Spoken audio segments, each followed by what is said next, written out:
गुरुवार व्रत कथा। प्राचीन काल की बात है। किसी राज्य में एक बड़ा प्रतापी और दानी राजा राज्य करता था। वह हर गुरुवार को व्रत रखकर दीन दुखियों की मदद करके पुण्य प्राप्त करता था। परंतु ये बात उसकी रानी को अच्छी नहीं लगती थी।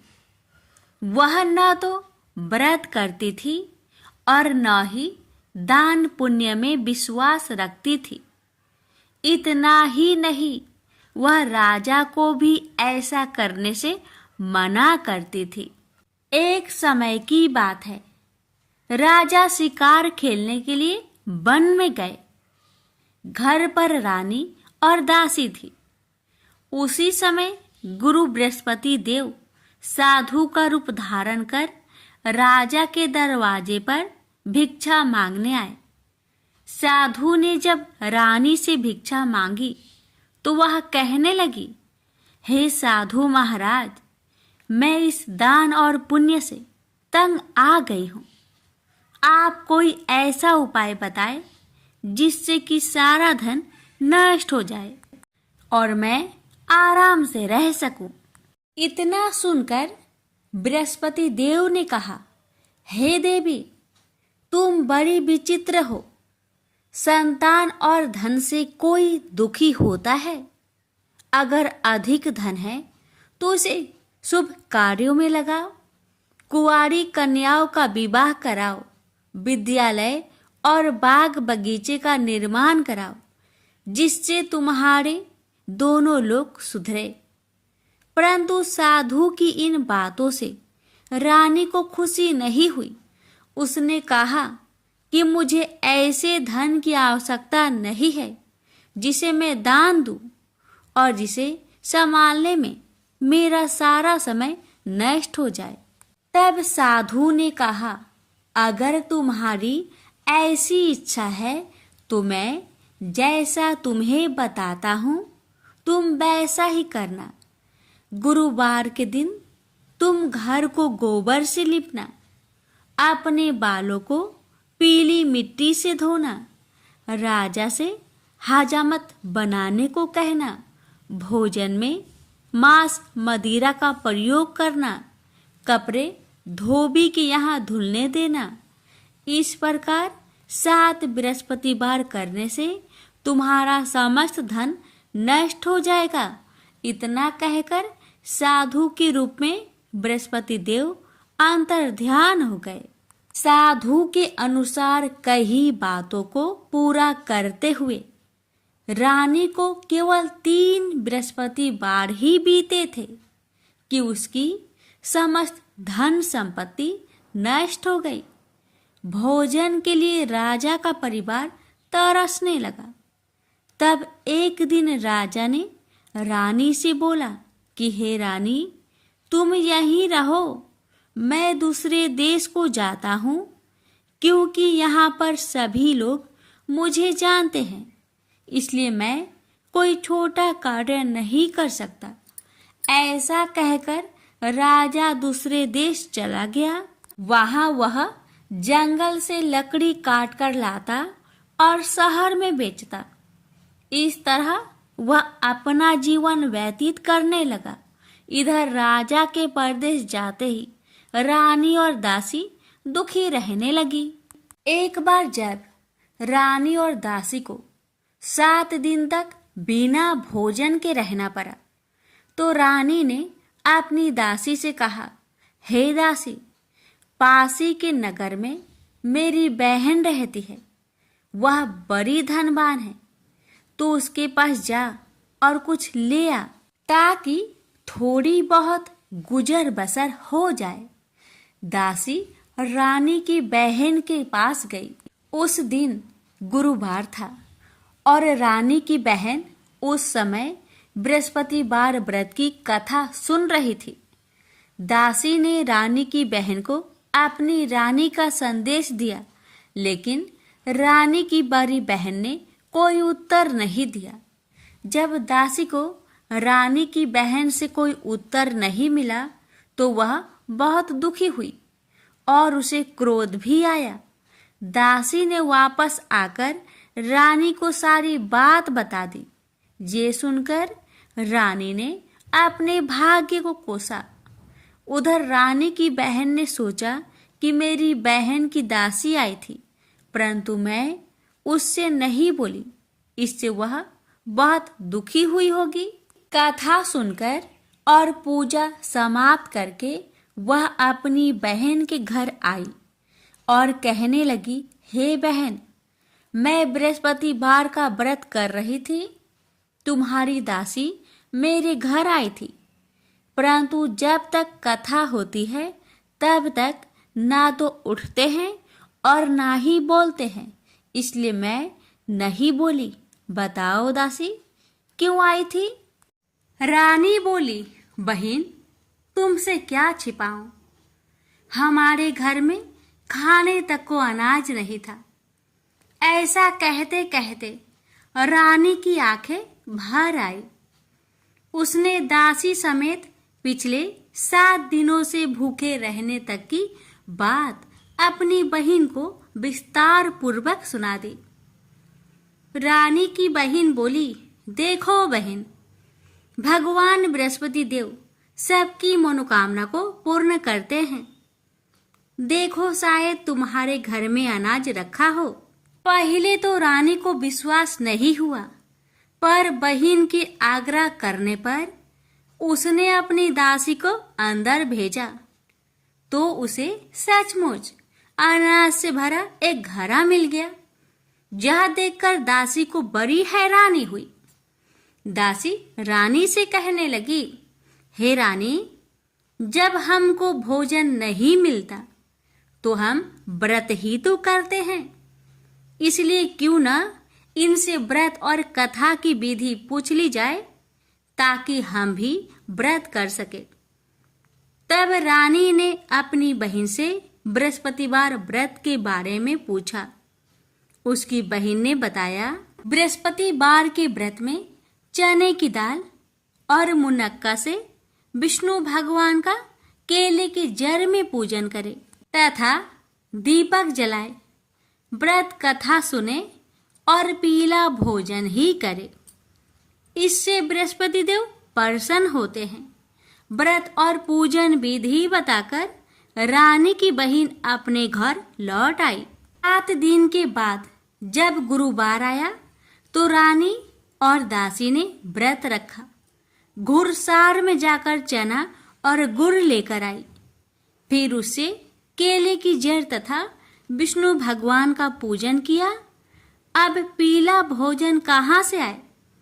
इस बात को लेकर दोनों बहुत दुखी थे।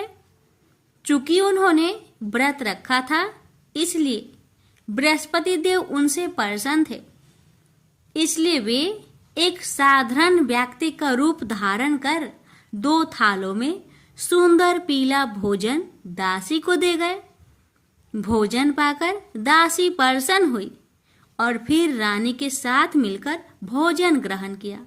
उसके बाद वे सभी गुरुवार को व्रत और पूजन करने लगी। बृहस्पति भगवान की कृपा से उनके पास फिर से धन संपत्ति आ गई, परंतु रानी फिर से पहले की तरह आलस्य करने लगी। तब दासी बोली, देखो रानी, तुम पहले भी इस प्रकार आलस्य करती थी। तुम्हें धन रखने में कष्ट होता था, इस कारण सभी धन नष्ट हो गया, और अब जब भगवान बृहस्पति की कृपा से धन मिला है तो तुम्हें फिर से आलस्य होता है। रानी को समझाते हुए दासी कहती है कि बड़ी मुसीबतों के बाद हमने यह धन पाया है, इसलिए हमें दान पुण्य करना चाहिए, भूखे मनुष्य को भोजन कराना चाहिए और धन को शुभ कार्य में खर्च करना चाहिए, जिससे तुम्हारे कुल का यश बढ़ेगा, स्वर्ग की प्राप्ति होगी और पितृ प्रसन्न होंगे। दासी की बात मानकर रानी अपना धन शुभ कार्य में खर्च करने लगी, जिससे पूरे नगर में उसका यश फैलने लगा। बृहस्पतिवार व्रत कथा के बाद श्रद्धा के साथ आरती की जानी चाहिए। इसके बाद प्रसाद बांटकर उसे ग्रहण करना चाहिए। एक दिन राजा दुखी होकर जंगल में एक पेड़ के नीचे आसन जमाकर बैठ गया। वह अपनी दशा को याद करके व्याकुल होने लगा। बृहस्पतिवार का दिन था। एकाएक उसने देखा कि निर्जन वन में एक साधु प्रकट हुए। वह साधु भेष में स्वयं बृहस्पति देवता थे। लकड़हारे के सामने आकर बोले, हे लकड़हारे, इस सुनसान जंगल में तू चिंता मग्न क्यों बैठा है? लकड़हारे ने दोनों हाथ जोड़कर प्रणाम किया और उत्तर दिया, महात्मा जी, आप सब कुछ जानते हैं, मैं क्या कहूँ? यह कहकर रोने लगा और साधु को अपनी आत्मकथा सुनाई। महात्मा जी ने कहा, तुम्हारी स्त्री ने बृहस्पति के दिन बृहस्पति भगवान का निरादर किया है, जिसके कारण रुष्ट होकर उन्होंने तुम्हारी यह दशा कर दी। अब तुम चिंता को दूर करके मेरे कहने पर चलो तो तुम्हारे सब कष्ट दूर हो जाएंगे और भगवान पहले से भी अधिक संपत्ति देंगे। तुम बृहस्पतिवार के दिन कथा किया करो। 2 पैसे के चने मुनक्का लाकर उसका प्रसाद बनाओ और शुद्ध जल से लोटे में शक्कर मिलाकर अमृत तैयार करो। कथा के पश्चात अपने सारे परिवार और सुनने वाले प्रेमियों में अमृत व प्रसाद बांटकर आप भी ग्रहण करो। ऐसा करने से भगवान तुम्हारी सब मनोकामनाएं पूरी करेंगे। साधु के ऐसे वचन सुनकर लकड़हारा बोला, हे प्रभु, मुझे लकड़ी बेचकर इतना पैसा नहीं मिलता जिससे भोजन के उपरांत कुछ बचा सकूं। मैंने रात्रि में अपने स्त्री को व्याकुल देखा है और मेरे पास कुछ भी नहीं जिससे मैं उसकी खबर मंगा सकूं। साधु ने कहा, हे लकड़हारे, तुम किसी बात की चिंता मत करो। बृहस्पति के दिन तुम रोजाना की तरह लकड़ियां लेकर शहर को जाओ। तुम्हारे रोज से दुगुना धन प्राप्त होगा, जिससे तुम भली भांति भोजन कर लोगे तथा बृहस्पति देव की पूजा का सामान भी आ जाएगा। इतना कहकर साधु अंतर्ध्यान हो गए। धीरे धीरे समय व्यतीत होने पर फिर वही बृहस्पतिवार का दिन आया। लकड़हारा जंगल से लकड़ी काटकर किसी शहर में बेचने गया। उसे उस दिन और दिन से अधिक पैसा मिला। राजा ने चना गुड़ आदि लाकर गुरुवार का व्रत किया। उस दिन से उसके सभी कलेश दूर हुए। परंतु जब दोबारा गुरुवार का दिन आया तो बृहस्पतिवार का व्रत करना भूल गया। इस कारण बृहस्पति भगवान नाराज हो गए। उस दिन उस नगर के राजा ने विशाल यज्ञ का आयोजन किया तथा शहर में यह घोषणा करा दी कि कोई भी मनुष्य अपने घर में भोजन न बनावे, न आग जलावे। समस्त जनता मेरे यहाँ भोजन करने आवे। इस आज्ञा को जो न मानेगा उसे फांसी की सजा दी जाएगी। इस तरह की घोषणा संपूर्ण नगर में करवा दी गई।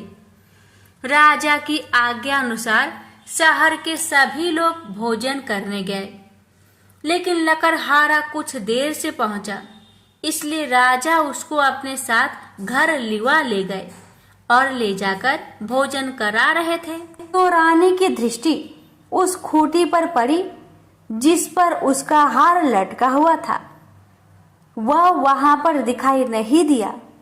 रानी ने निश्चय किया कि मेरा हार इस मनुष्य ने चुरा लिया है। उसी समय सिपाहियों को बुलवाकर उसको कारागार में डलवा दिया। जब लकड़हारा कारागार में पड़ गया और बहुत दुखी होकर विचार करने लगा कि ना जाने कौन से पूर्व जन्म के कर्म से मुझे यह दुख प्राप्त हुआ है, और उसी साधु को याद करने लगा जो कि जंगल में मिला था। उसी समय तत्काल बृहस्पति देव साधु के रूप में प्रकट हुए और उसकी दशा को देखकर कहने लगे, अरे मूर्ख, तूने बृहस्पति देव की कथा नहीं करी, इस कारण तुझे दुख प्राप्त हुआ है। अब चिंता मत कर, बृहस्पतिवार के दिन कारागार के दरवाजे पर 4 पैसे पड़े मिलेंगे। उनसे तू बृहस्पति देव की पूजा करना, तेरे सभी कष्ट दूर हो जाएंगे। बृहस्पति के दिन उसे 4 पैसे मिले। लकड़हारे ने कथा कही। उसे रात्रि को बृहस्पति देव ने उस नगर के राजा को सपने में कहा, हे राजा, तुमने जिस आदमी को कारागार में बंद किया है वह निर्दोष है, वह राजा है, उसे छोड़ देना। रानी का हार उसी खूंटी पर लटका है। अगर तू ऐसा नहीं करेगा तो मैं तेरे राज्य को नष्ट कर दूंगा। इस तरह रात्रि के सपनों को देखकर राजा प्रातः काल उठा और खूंटी पर हार देखकर लकड़हारे को बुलाकर क्षमा मांगी तथा लकड़हारे को योग सुंदर वस्त्र आभूषण देकर विदा कर दिया। बृहस्पति देव की आज्ञा अनुसार लकड़हारा अपने नगर को चल दिया। राजा जब अपने नगर के निकट पहुंचा तो उसे बड़ा आश्चर्य हुआ। नगर में पहले से अधिक बाग, तालाब, कुएं तथा बहुत सी धर्मशाला, मंदिर आदि बन गई है। राजा ने पूछा, यह किसका बाग और धर्मशाला है? तब नगर के सब लोग कहने लगे, यह सब रानी और बांदी की है। तो राजा को आश्चर्य हुआ और गुस्सा भी आया। जब रानी ने यह खबर सुनी कि राजा आ रहे हैं तो उन्होंने बांदी से कहा कि हे दासी, देख, राजा हमको कितनी बुरी हालत में छोड़ गए थे। हमारी ऐसी हालत देखकर वह लौट न जाए, इसलिए तू दरवाजे पर खड़ी हो जा। आज्ञा अनुसार दासी दरवाजे पर खड़ी हो गई। राजा आए तो उन्हें अपने साथ लिवा लाई। तब राजा ने क्रोध करके अपनी रानी से पूछा कि यह धन तुम्हें कैसे प्राप्त हुआ? तब उन्होंने कहा, हमें यह सब धन बृहस्पति देव के इस व्रत के प्रभाव से प्राप्त हुआ है। राजा ने निश्चय किया कि 7 रोज बाद तो सभी बृहस्पति देव का पूजन करते हैं, परंतु मैं प्रतिदिन दिन में 3 बार कहानी तथा रोज व्रत किया करूंगा। अब हर समय राजा ने दुपट्टे में चने की दाल बांधी रहती तथा दिन में 3 बार कहानी कहता। एक रोज राजा ने विचार किया कि चलो अपनी बहन के यहाँ हो आवे। इस तरह निश्चय कर राजा घोड़े पर सवार हो अपनी बहन के यहाँ को चलने लगा। मार्ग में उसने देखा कि कुछ आदमी एक मुर्दे को लिए जा रहे हैं। उन्हें रोककर राजा कहने लगा, अरे भाइयों, मेरी बृहस्पति देव की कथा सुन लो। वे बोले, लो, हमारा तो आदमी मर गया है, इसको अपनी कथा की परी है। परंतु कुछ आदमी बोले, अच्छा कहो, हम तुम्हारी कथा भी सुनेंगे। राजा ने दाल निकाली और जब कथा आधी हुई थी कि मुर्दा हिलने लग गया और जब कथा समाप्त हो गई तो राम राम करके मनुष्य उठकर खड़ा हो गया। आगे मार्ग में उसे एक किसान खेत में हल चलाता मिला।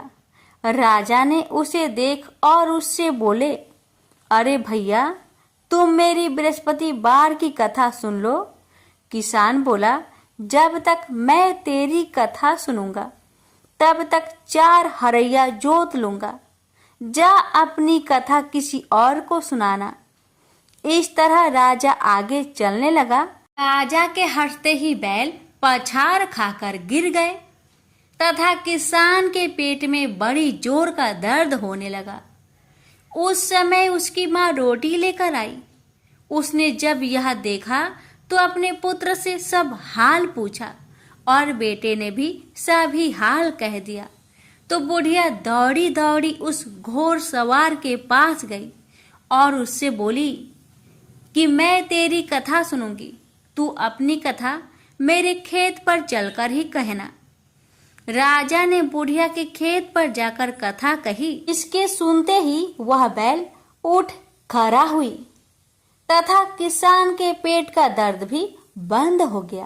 राजा अपनी बहन के घर पहुंचा। बहन ने भाई की खूब मेहमानी की। दूसरे रोज प्रातःकाल राजा जागा तो वह देखने लगा कि सब लोग भोजन कर रहे हैं। राजा ने अपनी बहन से कहा, ऐसा कोई मनुष्य है जिसने भोजन नहीं किया हो? मेरी बृहस्पतिवार की कथा सुन ले।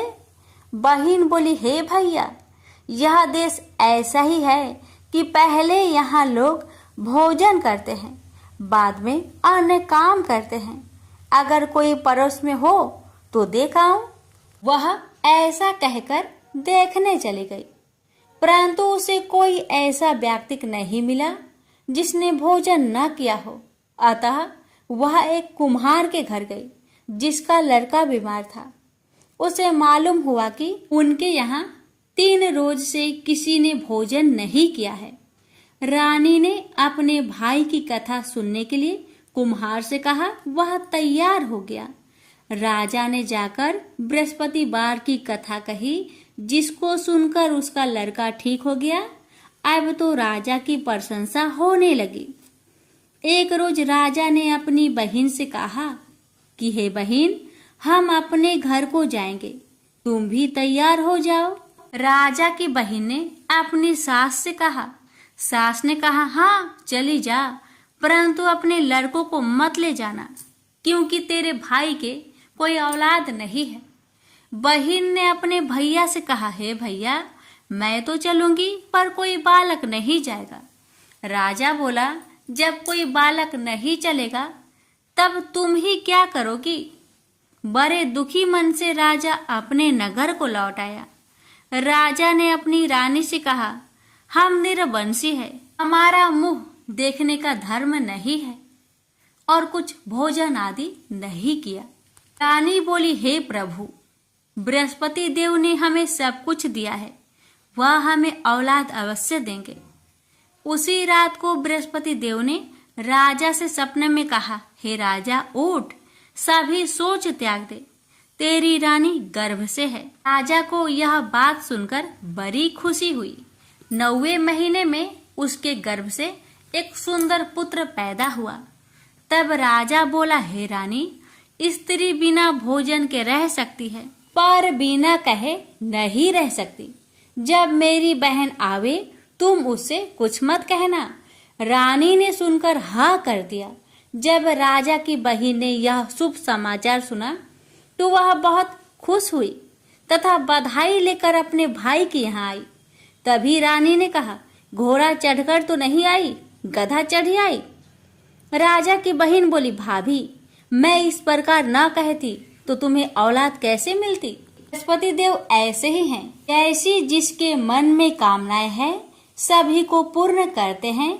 जो सदा भावना पूर्वक बृहस्पतिवार का व्रत करता है एवं कथा पढ़ता अथवा सुनता है, दूसरों को सुनाता है, बृहस्पति देव उसकी सभी मनोकामना पूर्ण करते हैं। तो प्रेम से बोलिए, बृहस्पति भगवान की जय हो। अब श्रवण करें बृहस्पति देवता की आरती। ओम जय बृहस्पति देवा, जय बृहस्पति देवा, छीने छीने भोगे लगाऊं कदली फल मेवा। ओम जय बृहस्पति देवा, तुम पूर्ण परमात्मा, तुम अंतर्यामी, जगत पिता जगदीश्वर, तुम सबके स्वामी। ओम जय बृहस्पति देवा, चरणामृत निज निर्मल, सब पातक हरता, सकल मनोरथ दायक, कृपा करो भरता। ओम जय बृहस्पति देवा। तन मन धन अर्पण कर, जो जन शरण परे। प्रभु पर कट तब होकर, आकर द्वार खरे। ओम जय बृहस्पति देवा। दीन दयाल दयानिधि, भक्तन हितकारी। पाप दोष सब हरता, भव बंधन हारी। ओम जय बृहस्पति देवा।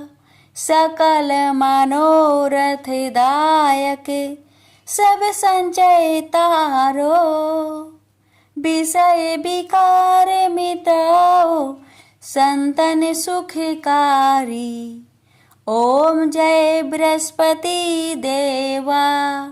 जो कोई आरती तेरी, प्रेम सहित गावे। ज्येष्ठ आनंद बंद सो निश्चय पावे। ओम जय बृहस्पति देवा। प्रेम से बोलिए बृहस्पति देव की जय।